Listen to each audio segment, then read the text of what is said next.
देखिए, पहले तो मैं आपको बताना चाहता हूं कि कांग्रेस ने सत्ता हथियाने के लिए झूठे वादे किए, लोगों को गुमराह किया। किसानों से कहा कि 10 दिन में 2 लाख तक का सभी का कर्जा माफ करेंगे। किसानों के वोट ले लिए। महिलाओं से कहा स्वयं सहायता समूह का भी माफ कर देंगे, उनके ले लिए। युवाओं से कहा रोजगार नहीं तो 4,000 बेरोजगारी भत्ता देंगे। अनपढ़ घोड़ चलाने वालों को भी 4,000 रुपए महीना।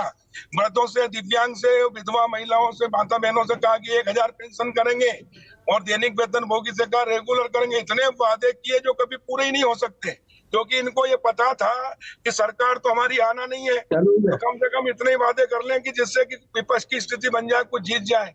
लेकिन लोग इनके चक्कर में आ गए और इनकी सरकार, हालांकि वोट हमको ज्यादा मिला लेकिन सीट इनकी ज्यादा आई। 27 लाख किसानों की कर्ज माफी हुई क्या? मुझे एक मिनट कमल भाई ये बताइए, आप ही का जवाब था, मैंने गलत जानकारी तो नहीं दी ना? नहीं, मैं बता रहा हूँ ना आपके आगे। कमलनाथ जी ने 10 दिन का क्या आते से पहला ऑर्डर किया कि 31 मार्च 2018 तक के 2 लाख तक के किसानों के कर्जे माफ किए जाए। प्रमुख सचिव ने ऑर्डर निकाल दिया। प्रमुख सचिव ने ऑर्डर निकाल दिया 2 लाख तक का, लेकिन उसके लिए बजट प्रावधान इनको करना चाहिए था, इन्होंने नहीं किया। तो ये धोखाधड़ी और 420 पूर्व मुख्यमंत्री कमलनाथ जी ने किसान के पक्ष इन्होंने किया। एक मिनट कमल भाई, किसान किस स्थिति में है वो भी तो समझना होगा। कुछ किसानों की कर्ज माफी हो गई, सरकार ने घोषणा की, उनको पत्र भी दे दिया जी आपकी कर्ज माफी होगी, वो इंतजार कर रहा है। नई सरकार तख्ता पलट हो जाता है बीच में ही 1.25 साल बाद, और आप कहते हैं आगे लागू नहीं करेंगे। फंस तो किसान गया ना आपकी राजनीति के चक्कर में। नहीं, मेरी बात सुनिए। नहीं, बिल्कुल गलत। हमारी कोई जिम्मेदारी नहीं थी। इन्होंने 10 दिन का कर्जा माफ करने का कहा था, 15 महीने रहे, 1 रुपया किसान का 2 लाख का कर्जा माफ नहीं हुआ। जिनका माफ किया उनको कोऑपरेटिव सोसाइटी जो किसानों की अंश पूंजी थी उससे माफ हुआ। जैसे मान लो किसी का 30,000 का कर्जा माफ हुआ तो 15,000 सोसाइटियों से माफ करवाए। और सोसाइटियां किसकी है? किसानों की सोसाइटी से किसान के पैसे का। और इसलिए सोसाइटियां मध्य प्रदेश की सब डिफाल्टर हो गई, वो ऋण लेने की स्थिति में नहीं, इसलिए किसान को बहुत दिक्कत गई।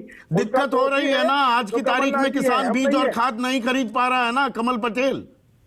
हाँ, तो उसके लिए हमने नगद व्यवस्था की है। हमने किसान सम्मान निधि, किसान कल्याण निधि, फसल बीमा योजना, हमने 2,12,000 करोड़ से अधिक किसान के खातों में डलवाया है 2 साल के अंदर। इन्होंने तो फसल बीमा का पैसा भी प्रीमियम जमा नहीं किया था। फसल बीमा की आप बात कर रहे हैं, एक मिनट कमल पटेल, फसल बीमा की आप ताल ठोक रहे हैं और बताइएगा गलत जानकारी दे रहा हूं। प्रदेश में कुल 307 लाख हेक्टेयर जमीन है, इसमें खेती 152 लाख हेक्टेयर में होती है। उसमें से फसल बीमा के तहत जो जमीन आती है वो सिर्फ 48 लाख हेक्टेयर है। गलत जानकारी तो नहीं दे रहा हूं? 30%, बाकी 70% का क्या? नहीं, 50% है। देखिए सुनिए, आप मेरी बात सुनो। 1,03,315 किसान है खाते, उसमें से हमने 50 लाख किसानों का, वो तो खातों की बात की, मैं पूरी जमीन की बात कर रहा हूँ। तो मेरी बात तो सुनो जरा, समझो तो सही भाई। हाँ समझाइए प्लीज। सुनिए करें आप, जरा बात कर रहे तो मेरी बात हाँ समझाइए चाहता हूँ। 50 लाख किसानों का 15 महीने में इन्होंने एक प्रीमियम नहीं जमा किया। मैं बताना चाहता हूँ बीमा कैसे होता है। आप किसान है, मैं किसान हूँ, मेरा 1 लाख का केसीसी मुझे खरीफ में 2,000 रुपए करता है और रबी में 1,500 रुपए करता है। लेकिन सरकार मान लो 15% में बीमा हुआ तो 13,000 सरकार देती, जिसमें से 6,500 प्रदेश सरकार और 6,500 केंद्र सरकार।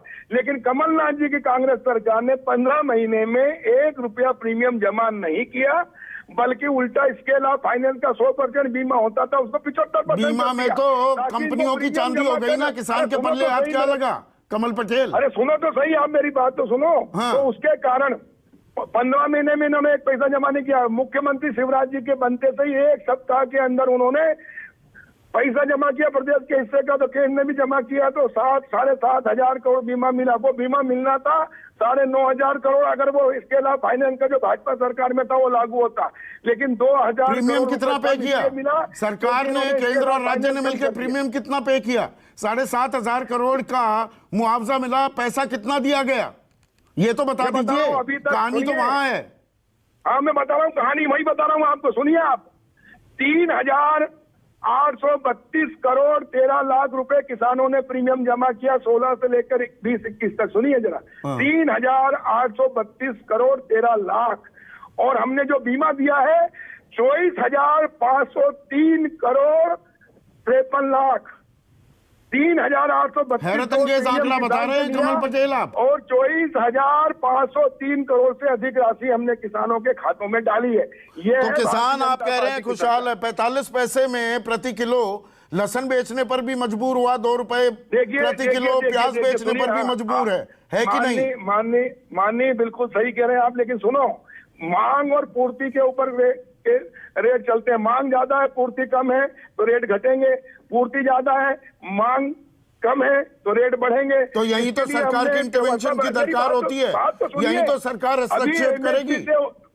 एमएसपी से ऊपर हमने किसानों का चना, सरसों, मसूर बिकवाए। मैं बताना चाहता हूं, मेरे कृषि मंत्री बनते से ही हमने जो चना, सरसों, मसूर और गेहूं की रबी की फसल, मैं बताना चाहता हूं आपको, ये आती है, गेहूं आता है 15 अप्रैल के बाद और चना, सरसों, मसूर आता है फरवरी में, लेकिन ये खरीदा जाता था एमएसपी पर मई में। हमने आते थे ही उसको 15 मार्च से खरीदना शुरू किया। 13 कुंटल 15 कुंटल प्रति हेक्टर चना और 13 सरसों खरीदते 20-20 कुंटल किया। कमलनाथ जी ने मुख्यमंत्री बनते थे सिर्फ 19 तो ये सिर्फ मध्य प्रदेश तक सीमित है क्या कमल पटेल? एक आंकड़ा सुनिए ना भाई, मेरी बात तो सुनो। हाँ, मैं बताना चाहता हूँ किसानों को आपके माध्यम से कि 15 कुंटल पूरे प्रदेश में खरीदते थे प्रति हेक्टर चना और 13 कुंटल सरसों। छिंदवाड़ा में 19, जबकि सचिन यादव कृषि मंत्री थे, उनके खरगोन जिले में 22 कुंटल प्रति हेक्टर चना होता है और छिंदवाड़ा में 17 कुंटल होता है लेकिन 19 कुंटल खरीद रहे हैं, और खरगोन में 22 होता है लेकिन 15 खरीद रहे हैं। लेकिन सचिन यादव का मुंह नहीं खुला।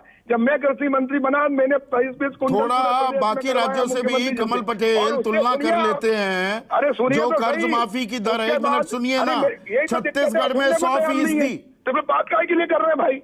मेरी बात सुनो, आपके हिसाब से थोड़ा कोई चुनावी रैली थोड़ा हो रही है कमल पटेल, आप मेरे सवाल का जवाब देंगे ना। 10,000 करोड़ रुपए ज्यादा दिलाने में हम सफल हुए। एमएसपी से ऊपर रेट दिलवाए। हमको 9.5 लाख मेट्रिक टन चना खरीदना था, हमने 1,70,000 खरीदा, उसके बाद रेट बढ़ गए क्योंकि पूरा माल हमारे पास आने लगा। 70% सरकारी मंडियां तो बंद पड़ी हैं मध्य प्रदेश में, गलत जानकारी दे रहा हूं तो बताइए। बिल्कुल 10,000 करोड़ हमने किसानों को ज्यादा दिलाए। चना 70% मंडियां बंद पड़ी हैं कि नहीं पड़ी हैं? ग्रीष्मकालीन मूंग हमने गर्मी में जो सवाल पूछ रहा हूं उसका जवाब नहीं देंगे, खरीदी हमने। ऐसे नहीं होता है ना कमल पटेल, सवालों के जवाब तो देने होंगे। कितनी मंडियां चल रही हैं सरकारी मंडियां? होगी ना, हमने जो किया फुल फोर्स में कितनी चल रही है मध्य प्रदेश में? मध्य प्रदेश में कितनी सरकारी मंडियां सुचारू रूप से चल रही हैं, ये बताइए ना। मध्य प्रदेश में जितनी भी मंडियां हैं, उप मंडियां तो बाकी सब चल रही है। सुनिए, और हमने जो 25 कुंटल 70% मंडियां चल नहीं रही है मध्य प्रदेश में। अरे जो उप मंडियां बंद है वो बंद है। हाँ बंद है ना, वही तो पूछ रहा हूँ मैं आपसे, और क्या पूछ रहा हूँ? जब व्यापारी नहीं होगा, खरीदार नहीं होगा तो कहां? हाँ, व्यापार नहीं होगा, खरीदार नहीं होगा, किसान उगाता रहे। और कर्ज माफी का एक आखिरी सवाल आपसे पूछ रहा हूं, आप ही का राज्य था महाराष्ट्र, 91% कर्ज माफी की दर, छत्तीसगढ़ में 100%, उत्तर प्रदेश जहां पर आपकी दूसरी बार सरकार बन रही है 52% दर, आपकी दर 12%। क्या मध्य प्रदेश अजब है, गजब है कमल पटेल? तो इस सवाल का जवाब नहीं दिया कमल पटेल ने, कृषि मंत्री हैं मध्य प्रदेश के। अभय दुबे